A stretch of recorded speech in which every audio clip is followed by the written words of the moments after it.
Sur la dernière vidéo que je vous ai faite, je vous expliquais comment avoir le plus de FPS possible avec les meilleures qualités graphiques et j'ai été gavé de commentaires. Vous avez été nombreux à me dire mais Pax, pour nous possesseurs de cartes graphiques de chez Nvidia, comment ça fonctionne? Et je vais tout vous expliquer, tous les possesseurs de RTX, vous allez pouvoir améliorer vos jeux et avoir un maximum de FPS aussi. Mais avant tout, j'espère que vous allez bien. Bienvenue encore une fois à l'atelier de Pax, une vidéo spéciale afin que vous sachiez comment et quelle option choisir pour avoir le jeu le plus réaliste possible et augmenter vos nombres de FPS. Et vous allez voir, ça fonctionne plutôt pas mal. Et cette vidéo est une collaboration commerciale avec Asus. Je pense que vous pouvez le voir, avec Nvidia et avec Cybertech. Je vais tout vous expliquer et vous allez tout comprendre sur comment optimiser votre carte graphique dans quasiment tous vos jeux aujourd'hui. Donc installez-vous bien. Et cerise sur le gâteau, vous allez pouvoir gagner un PC gamer avec Cybertech, Asus et Nvidia justement au sein d'un jeu concours. Vous aurez le lien en description ou à l'intérieur, vous aurez un PC de plus de 4000 € avec une RTX 4080 Super. Donc je vous engage à aller voir un petit peu les liens qu'il y a sur la description. Il y aura pas mal de choses évidemment dont ce jeu concours. Donc allez regarder tout ça, n'oubliez pas que 100% des gagnants ont toujours tenté leur chance. Sur la dernière vidéo, j'ai aussi droit en commentaire, mais Pax, tu fais ça que sur une seule carte graphique.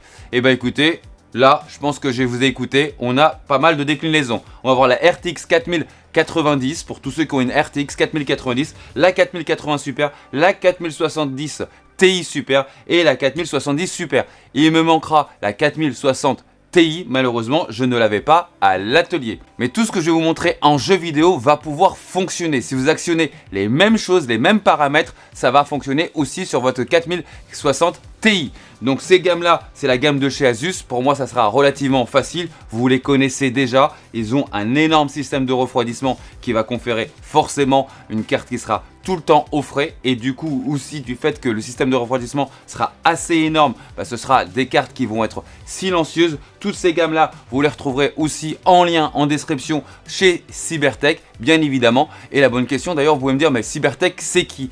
Cybertech est une boutique qui va pouvoir vous vendre du PC mais aussi des composants de PC. Pour tous ceux d'ailleurs qui ont du mal à faire une configuration de PC, il y aura toujours quelqu'un qui pourra vous conseiller soit par téléphone, soit par chat afin que vous ayez la meilleure config dans vos prix. Ils ont aussi d'ailleurs un service de water cooling à part sur mesure. Ils vous proposent aussi de pouvoir customiser vos PC et ça, c'est pas toutes les boutiques qui peuvent vous faire ça. Donc par exemple avec de la gravure de verre et ça va vous donner tout de suite un côté original à votre PC. Donc pour tous ceux qui ne connaissaient pas Cybertech, vous aurez aussi le lien en description afin de pouvoir voir tout ça. Bon, maintenant que les présentations sont faites, on va parler de nos cartes graphiques de chez Nvidia.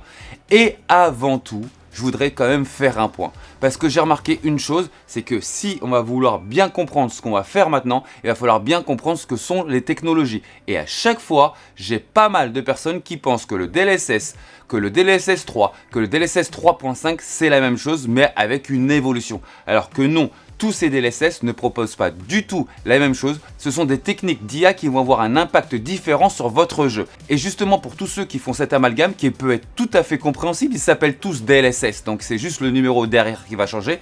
Et bien sachez que je vais vous parler un petit peu de technologie.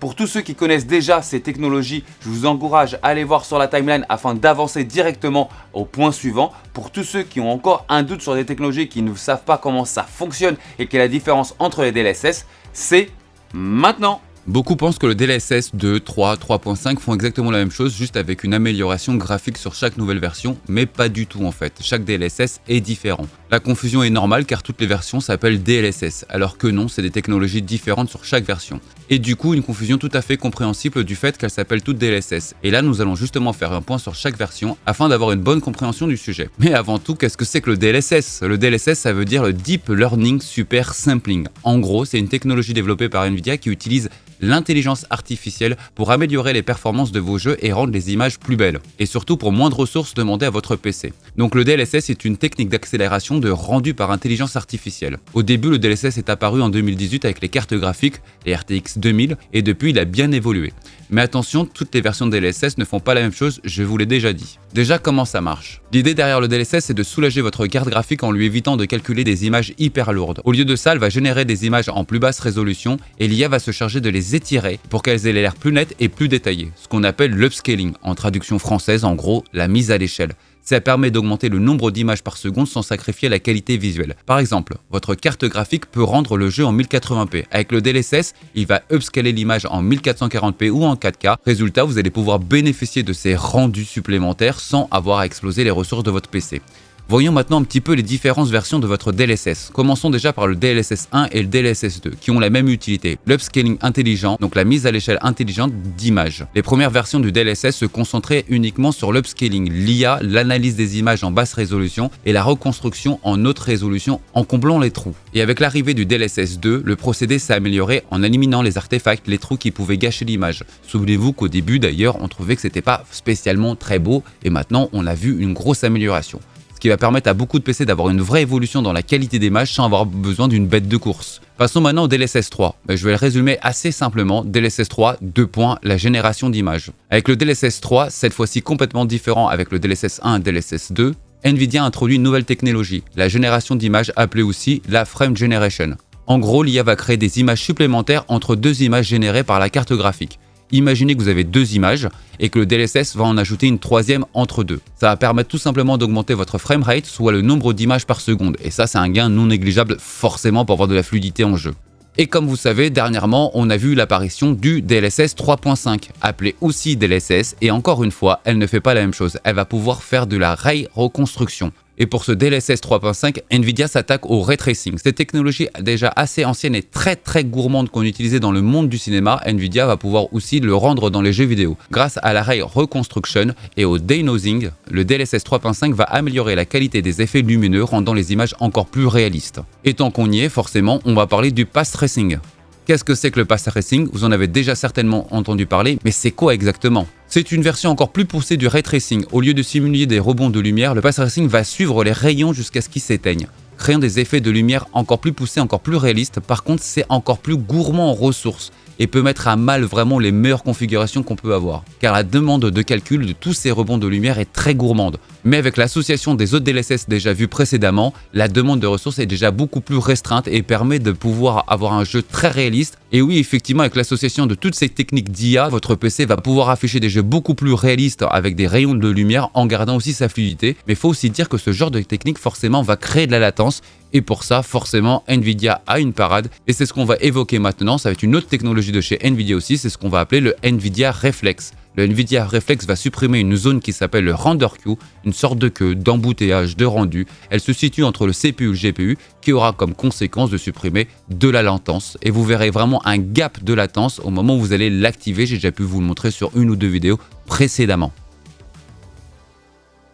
Nous voilà, maintenant que vous êtes incollable sur les technologies de chez Nvidia, vous allez pouvoir comprendre au moment où je vais actionner chaque technologie dans les menus des jeux. C'est pour ça que j'ai voulu faire vraiment un point sur les technologies auparavant pour ceux qui ne les connaissaient pas, parce qu'il va falloir comprendre ce que j'active afin d'avoir le bon raisonnement et savoir exactement à quoi il faut s'attendre lorsque vous cliquez sur une option. Et ça, c'est important. Donc ce qu'on va faire maintenant, c'est qu'on va faire des tests en jeu. Je vais vous faire aussi des tests visuellement afin que vous puissiez vous rendre compte visuellement de ce qu'on peut atteindre lorsqu'on clique sur certaines options. Et ça, c'est important. D'ailleurs, pendant que j'y pense, vous savez très bien qu'à chaque fois, je fais aussi des vidéos qui sont liées plus aux pros, ce genre de choses. Et je sais qu'il y a pas mal de possesseurs de RTX qui jouent en même temps, qui bossent, comme certains monteurs vidéo ou certains créateurs de contenu qui se servent de Nvidia Studio, de Nvidia Broadcast, Omniverse ou qui vont activer par exemple la V1. Si vous voulez quelque chose de spécial autour, dites-le moi en commentaire, je pourrai vous faire ça bien évidemment. Et évidemment, ces cartes vont pouvoir embarquer tout ça.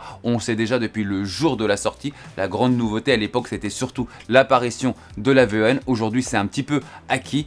Bon, on va pas perdre plus de temps, on va aller se retrouver directement en conditions de jeu et je vais vous expliquer exactement qu'est-ce qu'il faut activer, qu'est-ce qu'il faut pas activer. Ça va être surtout qu'est-ce qu'il faut activer, vous allez voir, et vous allez voir les performances visuelles et aussi en nombre de FPS qu'on va pouvoir attendre. Et c'est tout de suite. Alors je suis désolé, on n'aura pas exactement le même angle de vue, tout simplement parce que ce jeu-là, afin de désactiver ou d'activer le ray tracing, il faut tout simplement relancer le jeu. Et comme c'est un boss, et comme je voulais l'avoir exactement en contre-jour, le temps de repasser devant, donc forcément j'essaie de faire un petit peu le tour pour qu'il se mette au même endroit où lui aussi, mais il y aura donc du coup un petit décalage. Mais j'ai quand même insisté parce que je voulais vraiment vous mettre en évidence cette scène-là. Bon, je pense que c'est assez flagrant, regardez bien son reflet dans l'eau et vous savez déjà du côté où il y a le ray tracing ou le côté où il n'y a pas le ray tracing. Je fais une petite pause pour qu'on puisse vraiment s'en rendre compte. Et là, avant même de parler du garde-taureau, on se rend compte vraiment de la structure de l'eau, elle est totalement différente. Et aussi en termes de couleur et de profondeur, beaucoup plus noir, beaucoup plus ocre aussi du côté là où il y a le ray tracing, ce qui donne quand même beaucoup plus de profondeur et surtout un côté supplémentaire de texture. Et effectivement, lorsqu'on voit le reflet du garde-taureau, bah là c'est complètement flagrant. Il y en a une qui est à moitié effacée, moitié délavée aussi en termes de couleur. Et là où il y a le ray tracing, on peut vraiment s'apercevoir que non seulement elle a des couleurs très vives, très ressemblantes par rapport au personnage, des traits beaucoup plus nets. Ce qu'on va faire maintenant, c'est qu'on va faire un petit zoom dedans afin de voir un peu mieux tous ces détails. Nous voilà zoomés, donc même bien zoomés, et regardez un petit peu la texture de l'eau du côté gauche, là où il n'y a pas de ray tracing. On voit les micro-ondulations partout, mais c'est pas très logique même en soi qu'on les voit partout. Alors que les micro-ondulations du côté où il y a le ray tracing sont atténuées. On les voit plus là où il y a de la lumière et on les voit moins là où il y a moins de lumière. Donc ce qui va vraiment donner un côté plus photo-réaliste. Là on peut vraiment s'en rendre compte. Maintenant regardons bien la silhouette du reflet, donc du boss qui avance vers moi. Et là non seulement effectivement elle est beaucoup plus définie, mais regardez bien, c'est beaucoup plus réel. Même en termes de reflets de couleurs, elles sont beaucoup plus présentes. Là où il y a le ray tracing, de l'autre côté, c'est complètement délavé. La silhouette est complètement diffuse et elle se mélange aussi avec d'autres reflets. Et c'est d'une manière générale. Regardez l'eau beaucoup plus sombre du côté là où il y a le ray tracing parce qu'il y a l'ombre des arbres dessus et aussi il y a des différences de profondeur. Alors que de l'autre côté, on a quelque chose qui est ondulé, qui est presque verdâtre, jaunâtre. Ça n'a strictement rien à voir. Comme vous le savez, le problème de ray tracing, c'est que finalement ça consomme énormément. Donc on va pouvoir mettre de la génération d'images et on va voir un petit peu l'impact visuel. Regardez bien, avec la génération d'images, je pense que ça reste quand même très propre. On fera un point de tout à l'heure. Là, on est à 84 images par seconde. Revenons classiquement, quelque chose qui est totalement délavé et je suis à 76 images par seconde. On peut bien comparer, donc avoir une image plus sympa, plus réaliste et avoir des FPS de plus en associant le ray tracing et la génération d'images. Car oui, effectivement, l'avantage ce serait de profiter d'avoir de belles images avec un maximum de réalisme, un maximum de texture, de reflets, mais aussi un maximum de fluidité. On sait très bien que le ray tracing demande beaucoup de calcul et du coup, ça nous fait perdre de l'image. Donc la contrepartie, c'est d'actionner la frame generation, donc la génération d'images, mais on sait très bien qu'on peut avoir une perte de qualité et c'est ce qu'on va analyser tout de suite. Essayez maintenant de deviner où est la génération d'images, soit à gauche, soit à droite, je vous laisse regarder.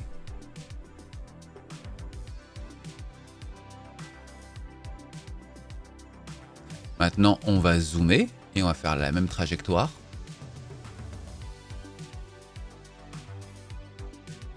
Et vous allez pouvoir vous rendre compte que c'est pas si simple que ça. C'est vraiment relativement, même presque parfait.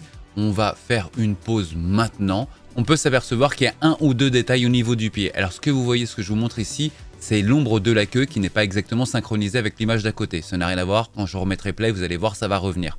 Mais finalement, regardez bien, même les détails, le sol, lui qui est mouvement, effectivement, il y a quelque chose. Là, je vous le rezoome encore de plus près. On peut s'apercevoir au niveau de l'ombre du pied, de son ombre par rapport au pied. Bon, là, on voit que c'est un petit peu coupé un peu plus fermement. Mais regardez bien maintenant, lorsque je vais mettre en player normal, et vous allez vous rendre compte que on est vraiment sur un zoom x300, car sinon, on ne voit rien. En tout cas, moi, je ne vois rien. Et pour tous ceux qui auront l'œil de lynx, sachez que c'est du côté droite où il y a la frame génération. Maintenant, voyons un petit peu combien de FPS d'écart entre les deux versions.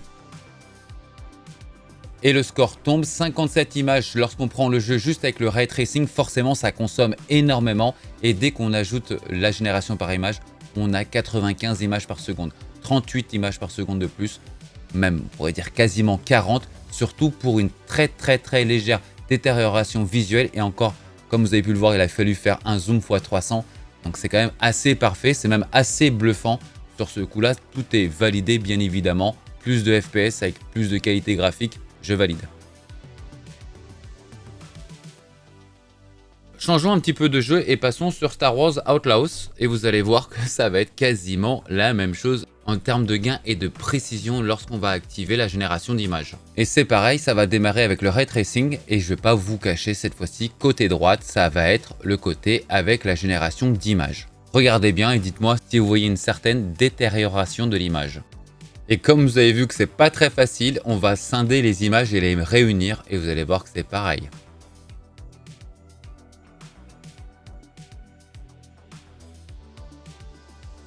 Donc ce qu'on va faire maintenant, c'est qu'on va faire un petit zoom, forcément.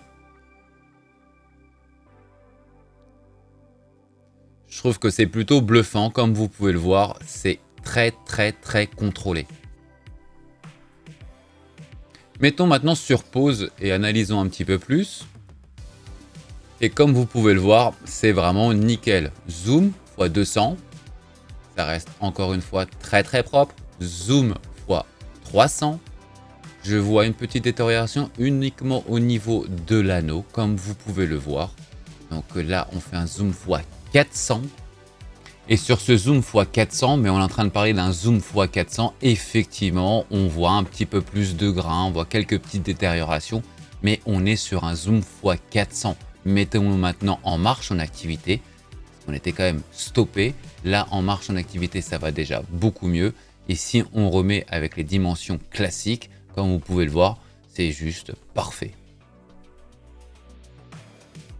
Continuons sur le même jeu pour vous montrer un petit peu les benches que j'ai réussi à obtenir avec toutes les technologies. Mais avant, on va parler un petit peu de conditions de test. Donc, j'ai employé les cartes graphiques de chez Asus ROG, celles que j'ai pu vous montrer en début de vidéo. Le protocole de test a été fait avec un processeur de chez Intel, le 14900K avec 32 Go de DDR5 à 6000, avec une carte mère aussi de chez Asus en Z790, la Maximus Extreme.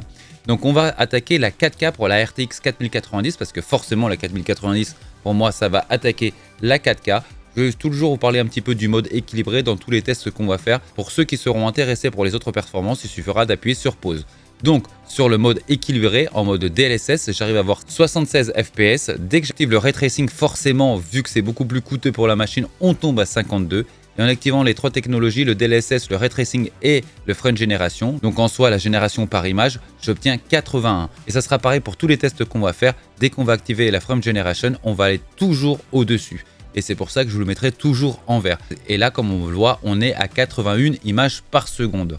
Passons maintenant à la RTX 4080 Super et ça va être pareil. Donc on va parler de 4K et de 1440p. Elle est destinée pour ce type de graphique. Donc on va parler du mode équilibré encore une fois. Donc DLSS, je suis à 60 images par seconde. Dès que j'actionne le ray tracing par-dessus, je vais tomber à 37 forcément. Et dès que je vais mettre le frame gen par-dessus, je tombe à 62. Donc encore une fois, vous pouvez voir que dès qu'on active le frame gen, dans tous les modes qualité, équilibré, performance et avec toutes les définitions, on sera toujours au-dessus dès qu'on active vraiment les trois technologies. En 1440p en équilibré, donc DLSS, on est à 71, DLSS plus ray tracing 47 et DLSS ray tracing et frame gen, on est à 81 fps. Pour la RTX 4070 Ti Super en 4K encore une fois, en mode équilibré DLSS 45, 30 images par seconde DLSS plus ray tracing. Et si je fais DLSS, ray tracing et frame generation, encore une fois au-dessus, vous pouvez encore le voir, on peut toujours le confirmer, on sera toujours au-dessus dès qu'on active le frame gen, même si on met le ray tracing par-dessus. 1440p en équilibré, DLSS 61, DLSS ray tracing 38, DLSS ray tracing et frame gen 67 fps.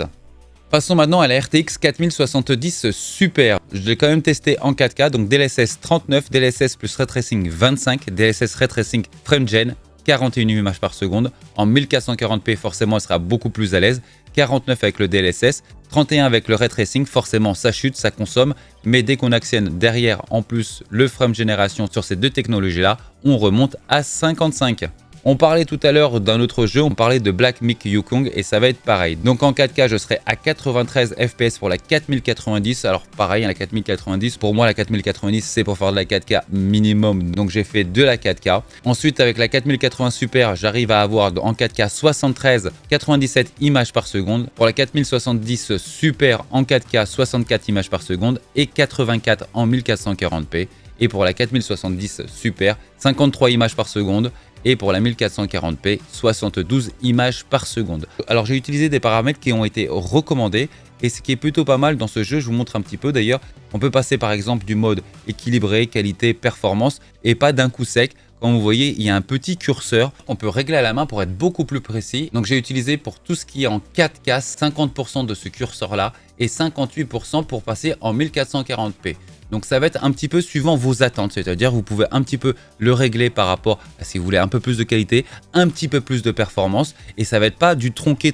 Nous allons maintenant changer de jeu et j'ai décidé d'arrêter de bencher tous les anciens jeux. Il va falloir à un moment ou un autre changer, donc j'ai pris des jeux qui viennent soit de sortir ou soit des hits de cette année. Tous ça va être des AAA. Donc on va commencer par Ghost of Tsushima. Pour la 4090 en 4K, j'ai 88 images par seconde. Dès que j'active la frame génération, on tombe à 184 images par seconde, c'est-à-dire 100 images en plus. C'est juste dingue et ça fonctionne très bien visuellement. Ensuite, pour la 1440p, je fais de 144 images par seconde. Dès que j'active la génération d'images, on est à 227 images par seconde. La 4080, pareil, en 4K, 66 images par seconde. Dès que j'active la génération par image, on tombe à 150 images par seconde.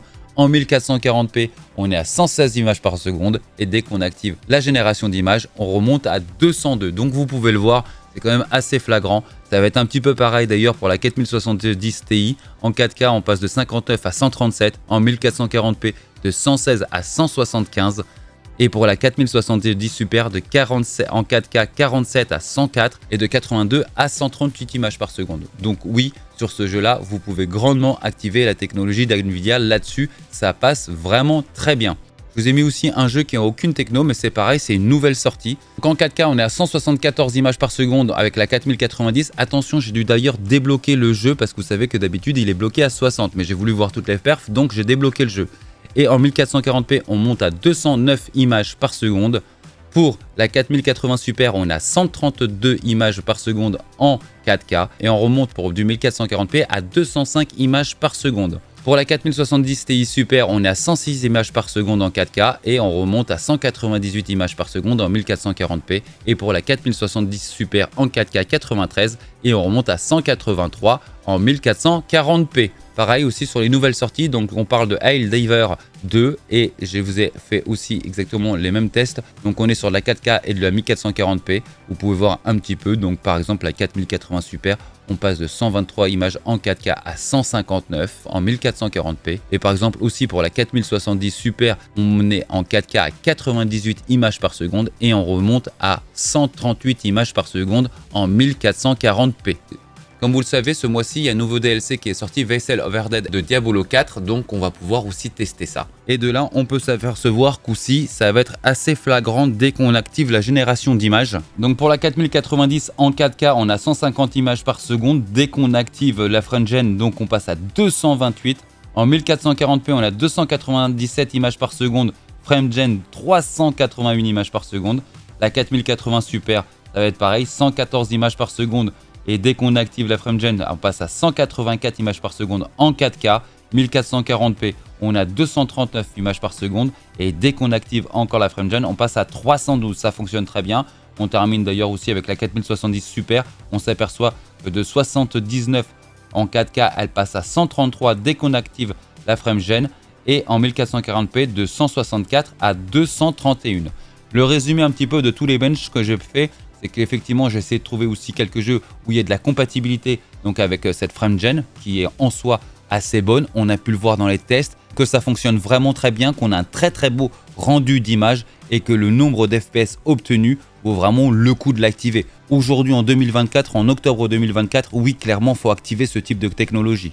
Eh bien nous voilà, je pense que la démonstration est faite. Aujourd'hui, si vous êtes possesseur d'une RTX, il faut absolument activer déjà la première chose, c'est la génération d'images. Ça va pouvoir vous compenser en intercalant une image parmi deux images, de ce fait-là, vous allez avoir beaucoup plus de FPS. Et c'est surtout grâce à ça qu'aujourd'hui on peut se permettre de jouer en ray tracing, car le ray tracing c'est quelque chose qui est hyper lourd pour les machines et du coup vous aviez auparavant un énorme ralentissement et là maintenant c'est clairement compensé. D'ailleurs les bench en font la démonstration, c'est qu'on s'aperçoit que dès que je mets le ray tracing associé à la génération d'images, j'ai plus de FPS sur mon jeu que si je n'activais aucune technologie. Et là c'est vraiment important parce que c'est vraiment un point. Aujourd'hui en 2024, du coup, je vous encourage à activer un maximum de technologies parce que ce sont ces technologies qui vont vous rendre votre jeu réaliste. Je pense que vous êtes un petit peu comme moi, plus le jeu est réaliste, suivant les licences bien entendu, plus on a une assimilation au jeu, plus on est accaparé par le jeu et pour moi ça c'est quelque chose qui est relativement important pour être embarqué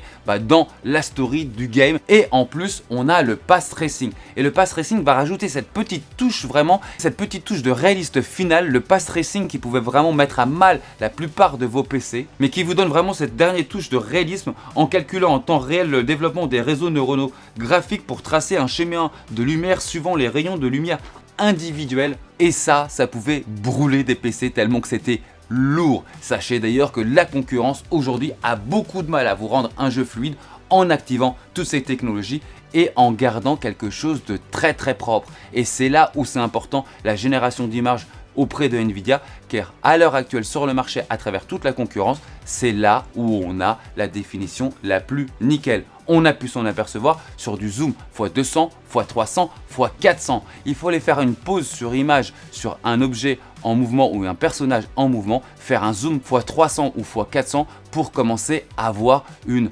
dégradation de l'image, ce que personne ne fait en jeu en soi. Donc c'est vraiment ce qu'il y a de plus parfait actuellement sur le marché et on est dans un cap aujourd'hui en 2024 avec ces RTX, effectivement vous pouvez les activer, ne plus perdre de fluidité, ne plus perdre de latence parce qu'on a toutes les options et on a de plus en plus de jeux de nouvelles licences qui incorporent ça. D'ailleurs pour en revenir sur ces nouveaux jeux, d'habitude on a l'habitude de bencher, vous savez bien que tous les testeurs comme moi auparavant ont benché sur pas mal d'anciens jeux.